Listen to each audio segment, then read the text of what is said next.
मध्य प्रदेश विधानसभा चुनाव के लिए बीजेपी उम्मीदवारों की 5वीं लिस्ट जारी होने के बाद से राज्य में बीजेपी का विरोध रुकता नहीं दिख रहा है। वहीं बीजेपी की लिस्ट में सिंधिया समर्थकों को टिकट ज्यादा मिलने से बीजेपी में गुटबाजी तेज हो गई है, जिससे बीजेपी की राज्य में मुश्किलें बढ़ती दिखाई दे रही है। तो आखिर बीजेपी ने कितने सिंधिया समर्थकों को दिया है टिकट, जिससे बीजेपी में मच गया है कलह, देखते हैं इस रिपोर्ट में। मध्य प्रदेश में 17 नवंबर को मतदान होना है, जिसके लिए सभी पार्टियों ने अपने अपने उम्मीदवारों को मैदान में उतार दिया है। लेकिन बीजेपी ने जैसे ही उम्मीदवारों की 5वीं लिस्ट जारी की, तब से बीजेपी की मुश्किलें प्रदेश में बढ़ गई है।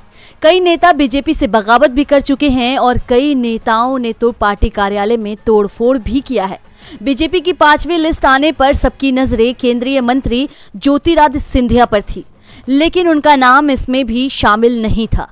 हालांकि सिंधिया गुना शिवपुरी संसदीय सीट की 8 विधानसभा सीटों में से बमोरी, अशोकनगर, मुंगावली और कोलारस समेत 4 सीटों पर अपने समर्थक नेताओं को टिकट दिलाने में कामयाब रहे। ग्वालियर, चंबल संभाग, मालवा, निमाड़ जैसे मध्य प्रदेश के दूसरे हिस्से को भी मिला दे तो सिंधिया समर्थक 28 मंत्री विधायकों में से 22 को बीजेपी ने टिकट दे दिया है, जिससे बीजेपी में घमासान शुरू हो गया है। हालांकि बीजेपी ने सिंधिया समर्थक और भिंड की मेहगांव सीट से मौजूदा विधायक और नगरीय प्रशासन राज्य मंत्री ओपीएस भदौरिया का टिकट काट दिया है। उनकी जगह पूर्व विधायक राकेश शुक्ला को प्रत्याशी बनाया गया है।